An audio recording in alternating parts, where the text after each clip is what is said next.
Hey everybody, before we start this episode of Tabletop Babble, I wanted to let you know that it's brought to you by my favorite third-party game design company, Kobold Press.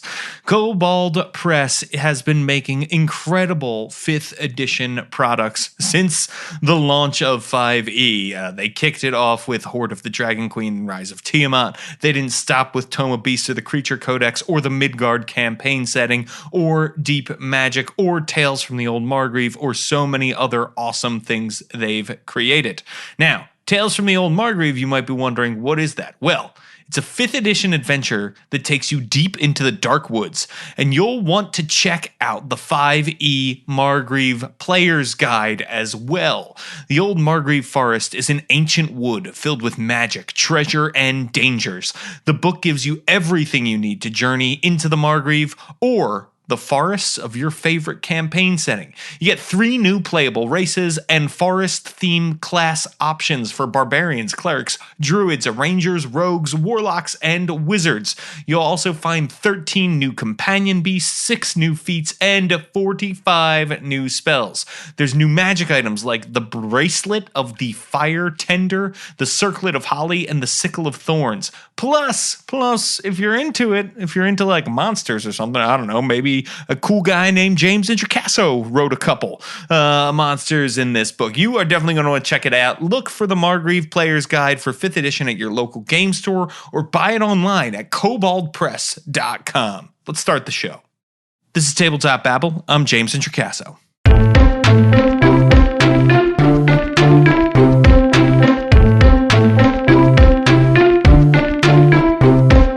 Today on the show, it is a long-awaited podcast that's been a long time coming. I recorded this back in February. That's right, February, with Amber, who is of the Geekspective podcast network. It is a chat about Ryuutama, which is an incredible game.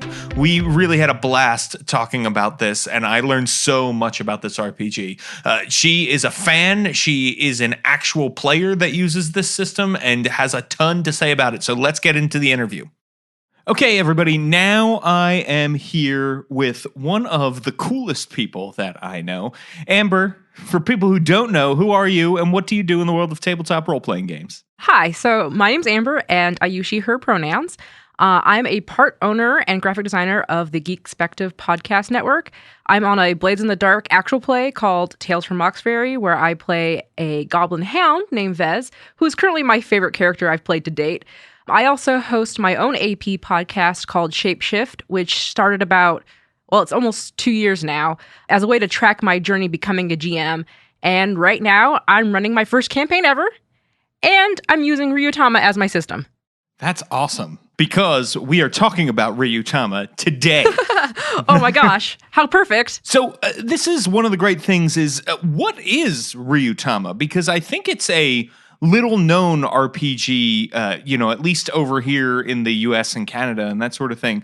But I've definitely heard its name and it seems like it's growing in popularity, probably thanks to you and your actual play. There's actually a lot of people now are playing. I'm seeing it popping up on Twitter too, like some chatter about it. So Ryuutama is a Japanese RPG by Atsuhiro Okada. And it's tagged as a natural fantasy RPG. I know that the English translation and production was actually kickstarted a few years ago, which was done by Matt Sanchez and Andy Kitkowski. Sorry if I said your name wrong. And you can find more information about Ryuutama on their website or the website kotohi.com. That's kotohi.com. I actually, by chance, found out about it. I was at Gen Con 2 years ago, and my partner was in the Indie Press Revolution booth and saw it and was like, oh God, Amber needs to see this. So the way I kind of explain it is it's like how like Miyazaki's Oregon Trail. If you're not familiar with Hayao Miyazaki, he's known for Studio Ghibli, like movies like Totoro and Princess Mononoke, and all those films. And its default setting is in actually a Western medieval style, but there's a lot of course, Japanese influence to it. That is really cool. So, and Miyazaki, I come from a film studies background, right? Is big time. Talk about Miyazaki a lot. It definitely sounds very different than what maybe people who are used to playing a lot of D&D or even Blades in the Dark are probably used to as far as an RPG goes. So what sort of stories are you telling with Ryuutama? So, the system actually only, like, if you're reading the book, the only real in-game world aspect that the system pushes is that in this world that you're creating, every inhabitant at some point goes on a journey, and that's with a capital J. Like, it's a custom that at some point people in this world pick up their things, leave your established life behind, and go out to discover the world and, maybe also some new facets of yourself. So the game really emphasizes travel and exploration, which of course leads to meeting new people, communities, and building friendships and like stuff like that. So Ryuutama supports a collaborative story building. So it has some really nice check sheets and to-do lists in the book that help the GM and party kind of build a world together. And so my players and I actually sat down for session 0 and put the framework of a world together. And since everyone knew what kind of game this was, Miyazaki, Oregon Trail, we as a group decided that our focus and tone would be on that exploration and adventure. So the adventures usually involve, just traveling from one town to another, crafting items, hunting, cooking, finding cool places, meeting people, interacting with communities, and sometimes, dealing with monsters, and then also navigating weather, terrain, and like learning how to camp and setting up camp properly. Well, so I think one of the things that's, interesting is that we certainly know of and have played non-combat focused RPGs, here in the States, things like Bubble Gumshoe and that sort of thing. But there's still an inherent drama in them usually, right? Like there's still you're trying to solve a mystery or you're trying to do that thing. This sounds like maybe there isn't as much drama, or am I wrong? Is there actually a lot of inherent drama in sort of exploration and cooking and crafting and that sort of thing? Well, I think you can just think about real life. I know sometimes when I'm trying to make a meal that I've not made before, it can be pretty dramatic. So it kind of depends on how you spin it. One of the cool game mechanics or premises about Ryuutama is that it actually allows the GM to play as a character, and that character is called a Ryujin, and I'll talk more about that later when we talk about mechanics. But basically, they just follow the party and kind of record the stories.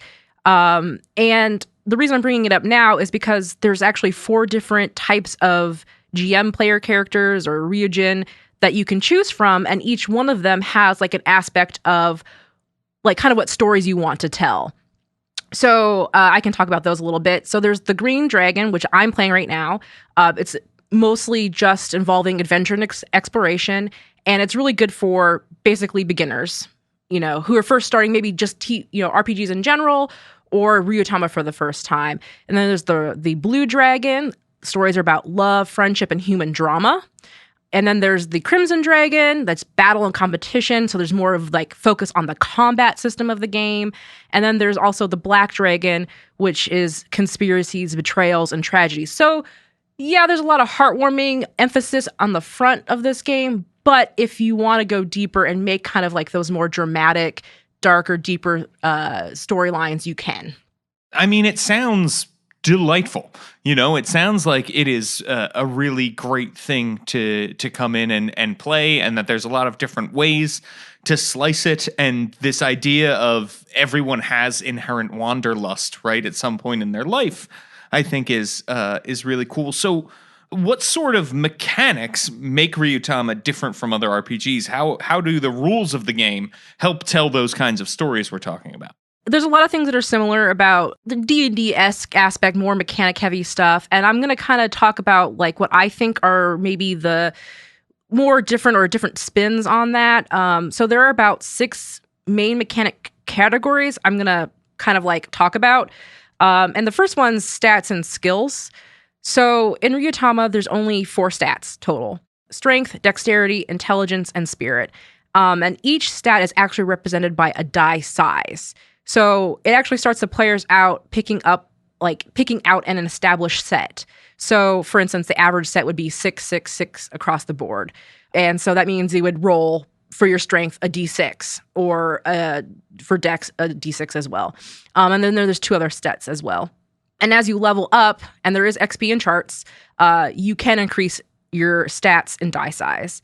Typically, any skill being used by the player will only need to roll 2 die, so it's a combination. So it could be, let's say you're going to do chop wood. You might need to do strength and dexterity, and I call that a hard labor skill set. Or even like int would be a thing. Very rarely do you ever roll 1 die, and it's usually for magic users in combat. There are some set skills, checks, and class abilities laid out in the rulebook, but anything outside of those, you can kind of make up if it makes sense to, you want to perceive something. Oh, perception doesn't really exist in the rule set, but I would use intelligent and spirit. So please roll int spirit. And that's kind of how the stats and skills work. There's class and type. The type is interesting. There's 3 types: attack, technical, and magic. And they give you more abilities that some are more active and some are passive. For instance, like one, a technical type, I think, can like increase your load or something. And I really like the types because you can make really good synergistic characters or really silly ones like attack minstrel or like a magic farmer that are good for flavor. And no races are defined. So there's no racial abilities or anything. So in my world, I've allowed my players to make up what they wanted their characters to be. So I've got like a fish man, a pug boy, an elf, and a human right now in my party. And as you level up, they even let you take a second class, a second type ability. So it's like as you're adventuring and doing these odd jobs and meeting people, maybe it makes sense that your hunter picks up, an artisan skill like cooking. And so now your hunter can cook now. I think that's really fun and cool. Yeah, absolutely. So like the third one is there's party roles. So again, there's a lot of emphasis on travel and journeying. So they have you as a group define your party roles, which I think is really nice, especially for new players who aren't used to sharing a space at a table with other people. It's kind of like in Dungeon World, when you have that undertake a perilous journey, you assign player roles. Well, you do that too, but this is more of it's in place at all times. So there's a leader, mapper, quartermaster, and journal keeper. And so each role has specific things they're in control of. Like the leader, for instance, is the one who ultimately tells the GM like what as a party they're deciding to do.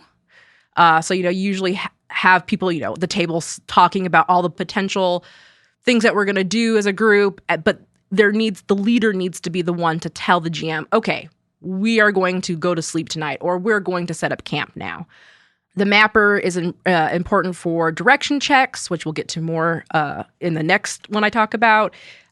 Journal keeper just keeps track of like what they've done. If they come across anything interesting, making notes of stuff. And of course, the quartermaster keeps track of rations and their water supply, and usually does all of the buying and selling of items and stuff like that.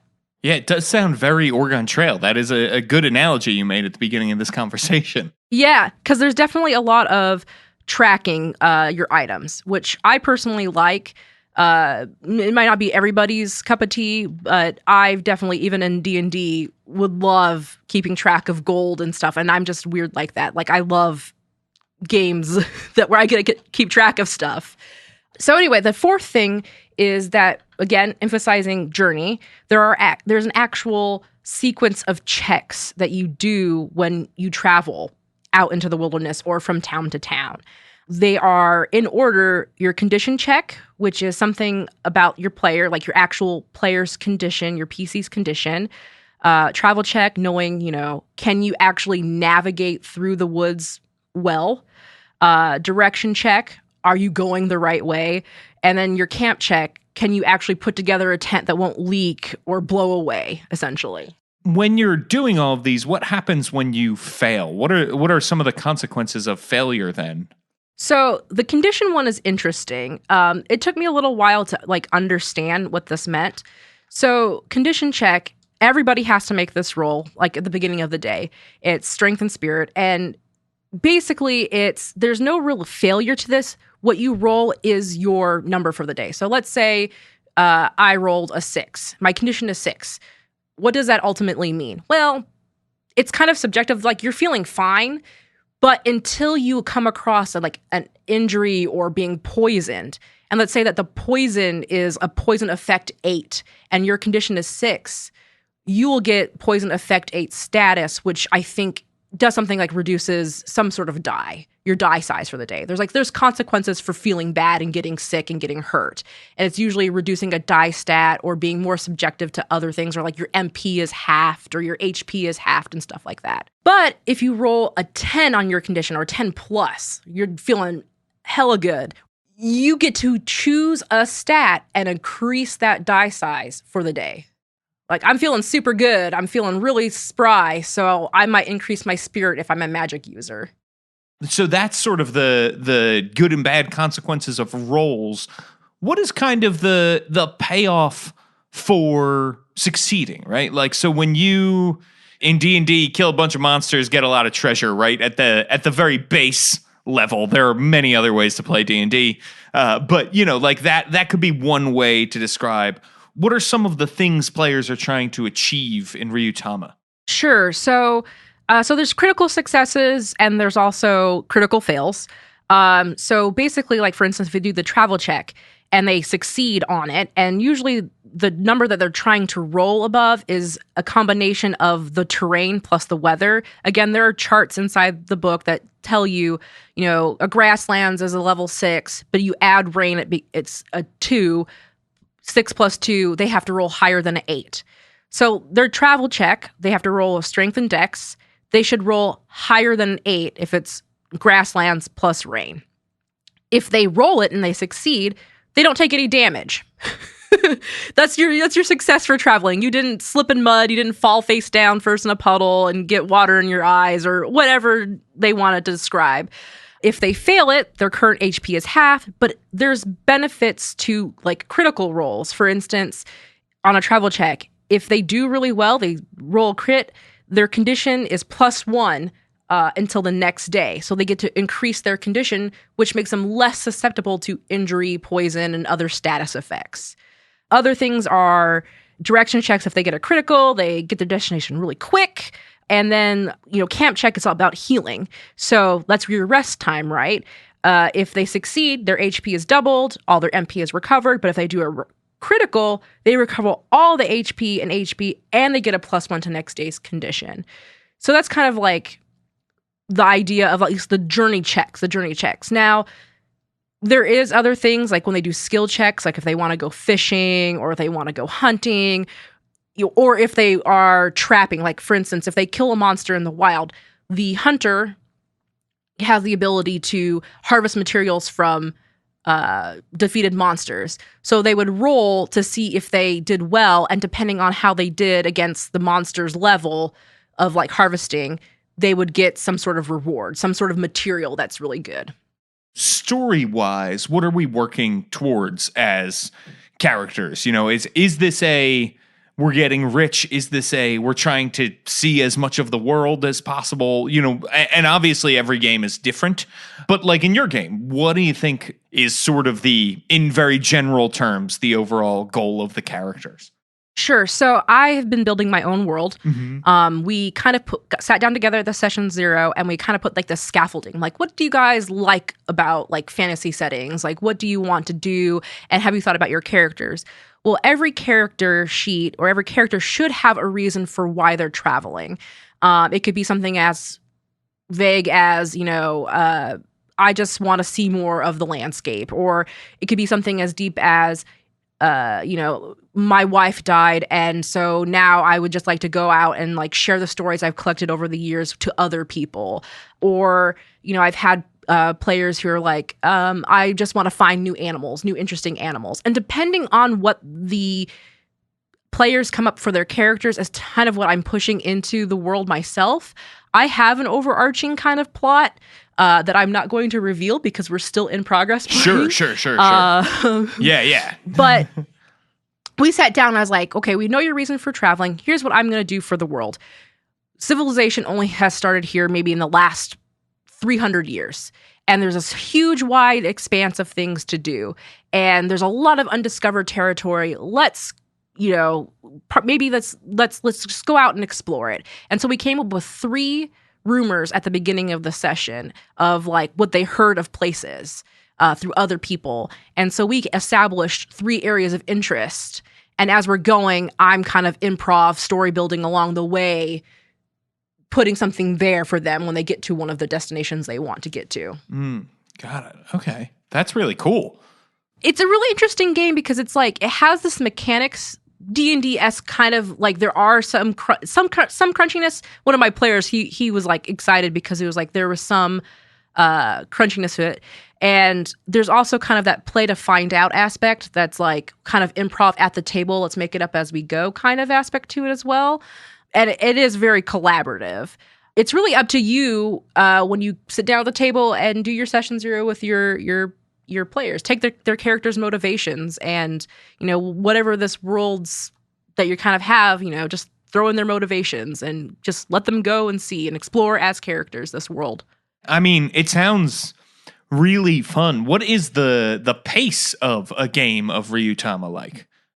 Well, we'll talk a little bit that I'm going too fast. I feel like I'm new to this game, and this is my first campaign I'm ever running, and I feel like the pace has gotten a little bit faster than I intended to, and that kind of comes into one of the mechanics that I'm going to talk about right now. So, like I said earlier, there is this GM sort of player character that you get to like kind of do things in the world. And the way that you kind of enact that power is through these things called benedictions and reveals. They're kind of like spells that the Ryujin can cast at the beginning of a session or sometime during a session. And they're really there to help the players out and help make good stories.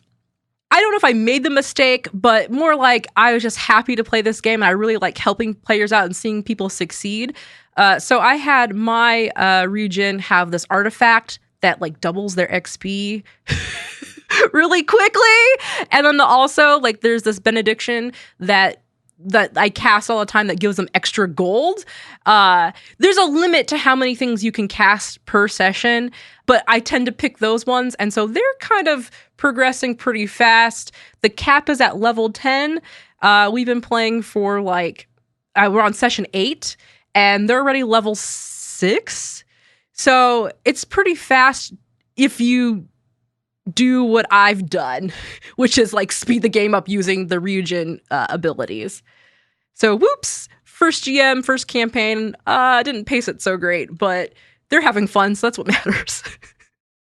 Hey everybody, just wanted to take a quick break to let you know that this podcast is brought to you by D&D Beyond. D&D Beyond is this incredible little platform that maybe you've heard of over at dndbeyond.com. They are the official Dungeons & Dragons digital tool set, and you get so much when you work with D&D Beyond. Oh man, there is so much awesome there. Certainly every hardcover book put in a searchable, easy to read, linked up format is incredible. But then you also get articles from James J. Hake, you get videos from Todd Kenrick, you get awesome actual play series like Heroes of the Veil, you get to watch Adam talk about how they're updating. It's amazing. You get so much for free from D&D Beyond, and when you're willing to shell out a little cash, and there is often a promotion going on, you get so much more. It's a great way to enhance your game. It makes everything easy, and if you've got new players at your table, introduce them to D&D Beyond, because being able to just click on a spell and look it up really beats searching through a book. It's incredible. Go check them out at dndbeyond.com. Let's get back to the babble. So, Ryuutama on its website is described as a game that gives off a feel-good, or in Japanese, and I hope that I'm pronouncing this correctly, honobono feel, which I butchered, I'm sure, based on your reaction. No, that's fine. I think it's correct. I don't know. But it's this feel-good RPG, is sort of what they're saying. Do you think the game achieves that, and how? Yes, I do. Again, the focusing on the journeying aspect and making connections and really role playing and taking in the world definitely is since it's at the forefront. First, I think at a visual level, how it's presented. The book, when I first got it, the reason why my partner was like, "Here, Amber, look at this," is because it's done in a manga style, and it's very soft, and it's very pastel-y and inviting, and there's a lot of cute artwork, and it's just very soft, cute, and welcoming as a book.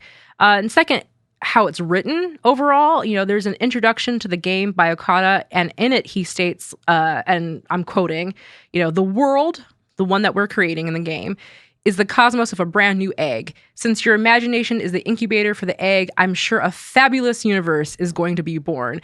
And when I first read that in the introduction, like my heart melted a little bit. It's so encouraging and very gentle. But like mechanically, it does also drive that feel goodness. Rudy, who's been editing Shapeshift for me, my actual play, he said he loves the fact that I've stated in game, roll to see if the fish you cook is delicious. And that's not just for flavor. Like, delicious rations actually give you in-game benefits when you eat them. So there's a lot of other mechanical stuff like that, like taking baths and just silly, like things that you wouldn't ever, like you would just overlook or speed through in other RPGs. You take the time to go over kind of like the more mundane aspects, which can be really beautiful. And also, like I talked about, the Ryujin benedictions and reveals are the other thing too, where, the whole story is that the Ryujin follows these travelers, is recording their stories, and then takes these stories and feeds these other major dragons, these seasonal dragons, which gives them strength and helps them grow. And this helps the world stay in harmony and balance. So the benedictions and reveals really help promote these good, wholesome stories.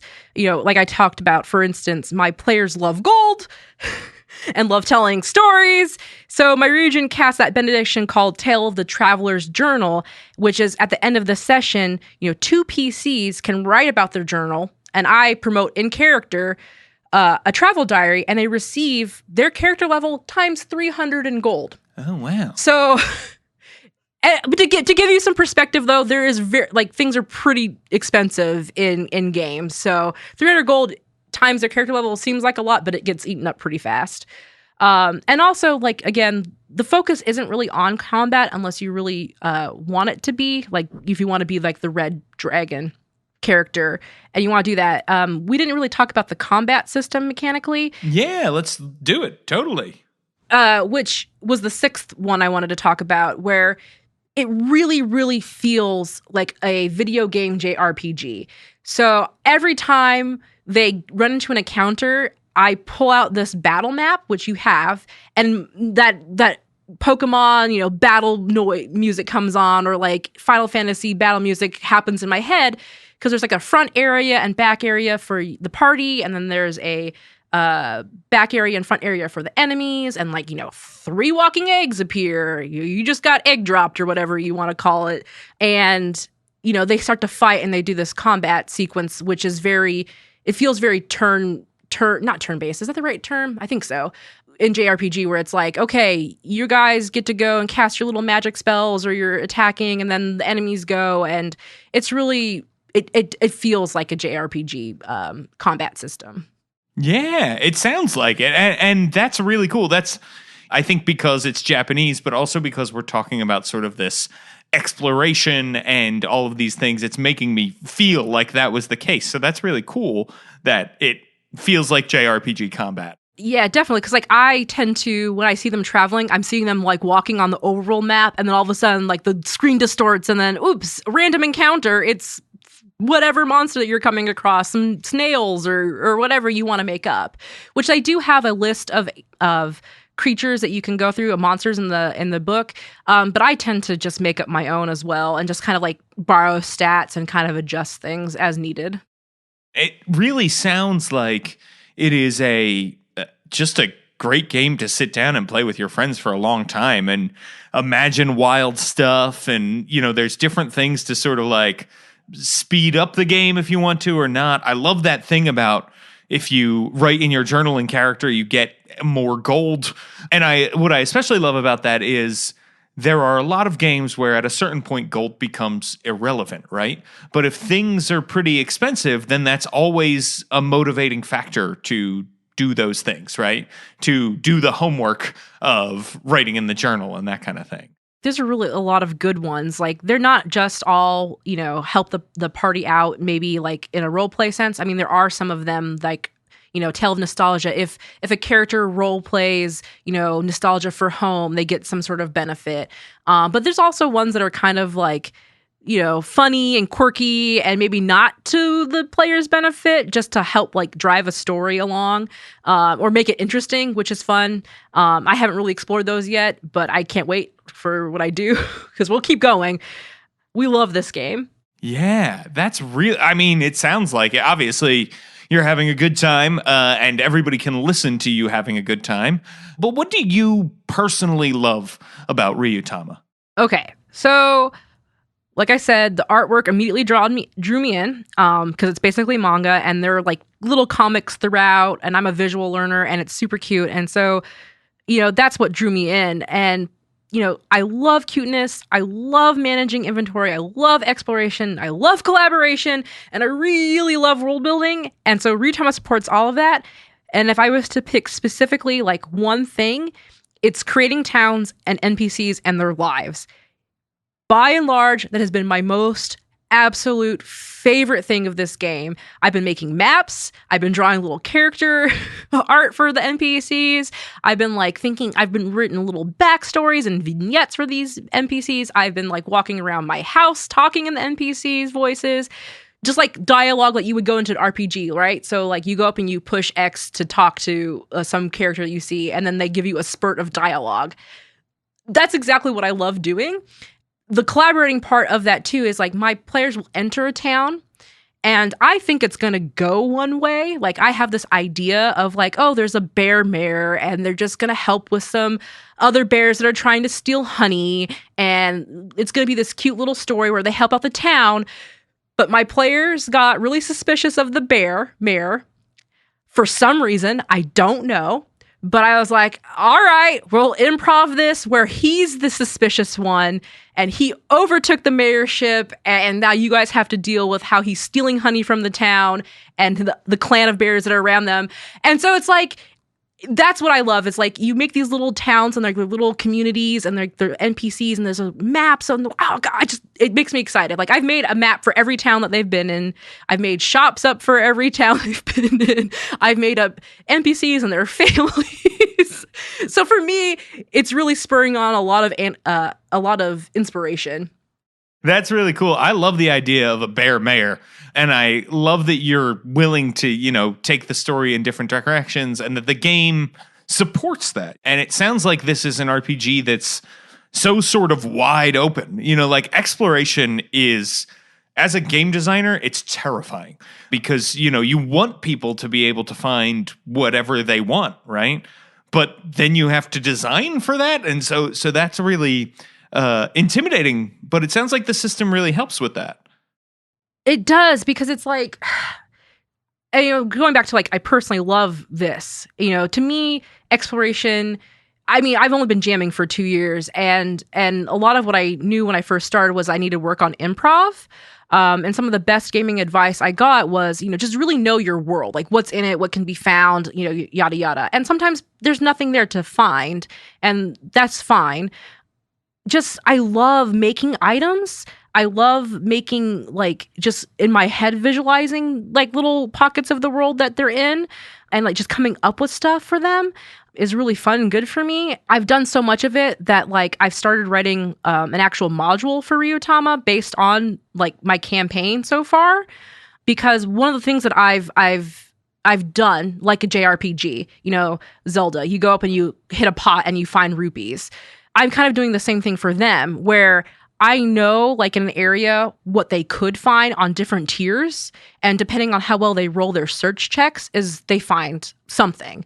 Recently they traveled and they were looking through this cave, and it's like, oh, well, depending on how well they get it. I don't explicitly say if you roll higher than a 9, you're going to find something great. But that's kind of how I've been, doing it. And there's tons of items you can make up. And because it's Ryuutama and because it's all about exploration and finding things, sometimes I just make up junk that has no real in-game value. Like, you found a stinky cap. great job. You fished out a boot from the lake. Like, that's what I give them. They want something, and it just kind of adds to the world, like fills that void a little bit, because there's junk in the world. So cool. I love that. So what do you think are the challenges that a GM who runs a lot of traditional, D&D, Pathfinder, that type of RPG would have running Ryuutama? And what advice would you give for overcoming any of those challenges? Sure. So when I think traditional D&D and other similar RPGs, I think, a lot of combat focus, maps, grids, minis, a lot of skills and rules checking. I played 3.5 as a spellcaster for 7 years, solid, like twice a month. And I had like this huge whole binder of rules references and a whole like spell book I had to make. And my experience in those 7 years was a lot of, I go to cast something and I roll. It has to be this spell, it has to be this DC. It has to. With Ryuutama, it's a bit looser with like skill checks. D&D is very like specific. You have like a complete list of what your character can do, right? And in Ryuutama, it's, like I said, a little bit looser. There's obviously those set like class abilities and type, capabilities that you get. But, a lot of times at the table when I'm GMing, I find myself making up or like bartering almost with my players about what should be rolled and what makes sense in the game and like what makes sense for their character. Because the way the stats are used, you kind of just have to go, oh, okay, you want to go fishing. There's no fishing skill check. Well, I guess it makes sense that you want to roll strength and dex. But then I have a player who's like, well, I have a really low dex and I want to use my int instead. And I'm like, I could be like, no, it has to be dex. But I'm like, well, tell me how Babu, this fish man who has a high intelligence, how would he use intelligence for fishing?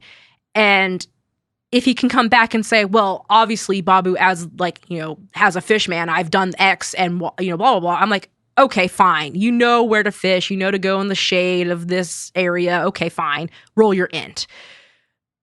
It's not really hard and fast. And it really is a lot of that collaborative improv story building, and I think when you're so used to just roll this, no, it doesn't work, this allows the players to actually come up with what stats they're going to use to roll to do something. And in fact, the book actually, the game designer encourages that, it might not be in the book.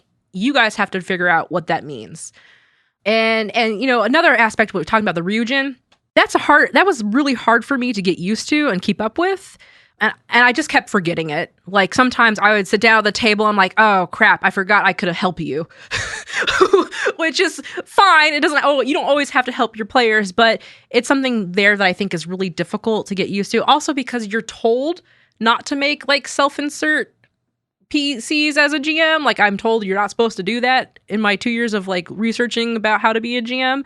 But it doesn't feel that way when you're playing it, but it's something that like you have to be consciously aware of. As far as like how to overcome this, it's with the Ryujin aspect, I just keep the Ryujin sheet in front of me. I'm like, here it is. I can't forget it. The bartering system, being okay at the table, improv.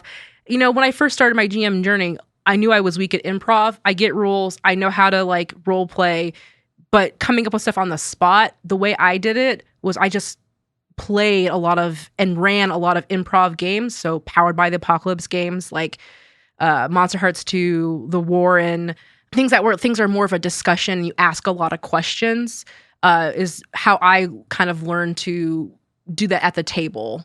I mean, that's great advice for GMs. And like you said, this is a new sort of thing for you, right, is running a game. And what do you think players who are sitting down to play Ryuutama, who might only be familiar with your sort of D&D style role-playing games, know about Ryuutama? For players, I mechanic-wise, it's pretty much a cakewalk. I say it's rules light in the fact that you just have to really remember what your die are, and then it's just a matter of like what stats you use and that kind of stuff. I think, if they're used to D&D, you're already making a lot of skill checks and rolling stuff. And you're going to be doing that a lot too here in Ryuutama, especially when you're doing journey and doing the travel checks. But it shouldn't become rote and routine. Like, be free to add flavor, because otherwise you're just roll condition 6, roll, we make the travel fine, roll, okay, we found our way, roll, okay, we make camp. And then you just do a series of 4 rolls and nothing happens in the game. The GM can kind of mitigate that by saying, okay, well, you traveled, blah, blah, blah, and, whatever. But, this is about the journey. So it's okay to talk about how your character feels, or, describe more what is happening as you guys are, the direction, you made it, but just barely. Do you get lost a little bit, then find your way back? Be free to add that kind of stuff. I always love in fantasy shows and movies like Lord of the Rings and Game of Thrones, where, a lot of it is a lot about people traveling. Like Lord of the Rings is literally about a journey. That is Ryuutama. And I really like when you get to see that character development happening during the parts of the travel, like the chatting, the songs, sometimes jokes and spitefulness every once in a while, little character spats and stuff. You're traveling. You're miserable. You've been in the rain for 2 days. Of course, you're going to fight with each other. So as a player who sits down to play Ryuutama, you're going to have to think about actual travel and how that affects your character and describe it. Because I know my players, when they first started, they didn't really do that so much. And you kind of like lose some of that journey aspect. Well, and that's a good habit to get into for any RPG, right? I think describing does 2 things. One, it enhances everybody's experience at the table. But 2, it can help you as a player, quote unquote, win, right? It can help you succeed if you're doing something and it sounds like, oh yeah, well, if you're searching for the trap that way, there's no way you wouldn't find it. So you don't even need to make a roll or whatever it is. Like, there's a lot of awesomeness to be had. And it sounds like Ryuutama is a great game for learning those skills as well and learning the value of those skills. Yes, and what's funny is mechanic-wise, and I forgot to mention it earlier, talking about learning from stuff, there's a system where you critical fail, roll 2 ones. It's called fumble points.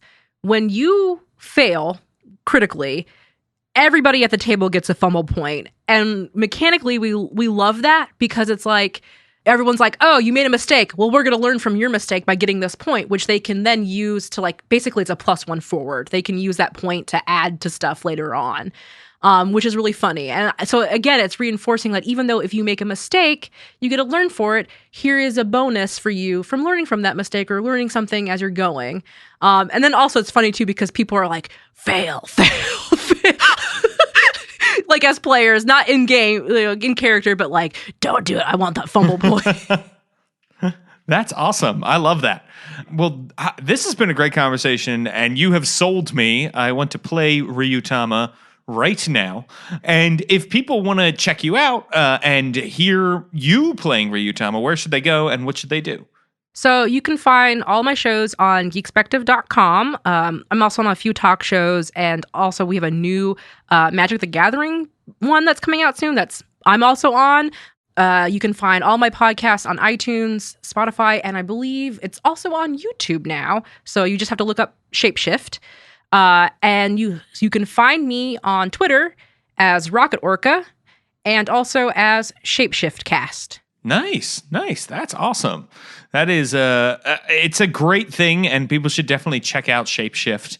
So when you say Magic the Gathering, do you mean are you playing the Magic card game, or is it the D&D setting? It's a talk show discussing Magic, and then I think we're going to be trying to do actual play, which will be interesting because I don't know if it's ever been done via podcast before, but we're going to see if we can do it. Nice. Well, as long as you talk about Sarah Angels, I am in. I'm all about angels. I am making a Goblin Angel deck right now. Nice. Well, thank you so much for joining me, Amber. I really appreciate it. Oh, thank you for having me. What a great conversation with Amber. That was incredible. You should definitely go check out all her stuff. You know, people, if you want to financially support Tabletop Babble, you can do that. This show is not cheap to make. And so you can head on over to patreon.com/Introcaso. That's patreon.com/INTROCASO. When you do that, you can sign up at $1, $5, or $10 a month levels, and there are a bunch of different rewards. But the big thing is you will be helping this show that you listen to. You will be helping us pay for all of our various costs. You'll let us do bigger and better things. So please consider signing up at patreon.com/Introcaso. And hey, if you can't financially support the show, that's all right. I appreciate your ears. And one thing you could do that won't cost you anything but a little bit of time is head on over to iTunes and leave us a 5-star review. It'll help other people find the show, even people who aren't using iTunes as a podcatcher. Odds are their podcatcher app is using iTunes algorithms to rate and recommend podcasts to others. So go leave us a 5-star review. I'll read it out loud. You can make me say anything you want when you leave us a 5-star review. Please do this. We've gotten a little stagnant with the reviews lately, and I haven't had much to read or say. So please go ahead and do this. Share the show, word of mouth. I would really love to see Tabletop Babble grow. It would be a huge, huge help. Okay, people, you can find me on Twitter at James Introcaso. That's at JamesIntrocaso. And you can check out my blog, which is all about the game design work I'm doing. It's got a lot of other stuff, cool, fun stuff happening over at worldbuilderblog.com.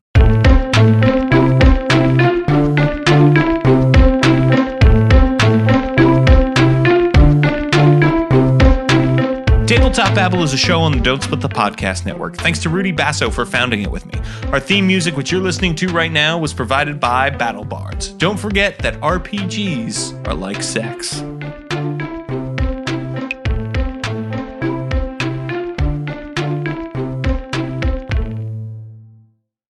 Hey, you're still here. That's great, because I wanted to remind you about Kobold Press and Tales from the Old Margrave. Remember, they are a sponsor for this podcast, and I have a vested interest in the Margrave because I helped design some of the foresty monsters for it. Go check it out at koboldpress.com. It's not just an adventure book. There's also a player's guide that has tons of awesome stuff in it. If you are playing in any kind of foresty, outdoorsy game, you're going to want to check this out. New beast companions, new feats, new spells, new subclasses. You heard it all before at the start of the show. I loved working on this book. It was so much fun, and I had a small piece of it. The people who worked on this book have so much passion for the material. You should really go check it out at koboldpress.com. It's all play tested, it's all ready to go, and it's going to make your game incredible. Head on over, koboldpress.com, or at your local game store. Check out the Margrave Player's Guide and Tales from the Old Margrave.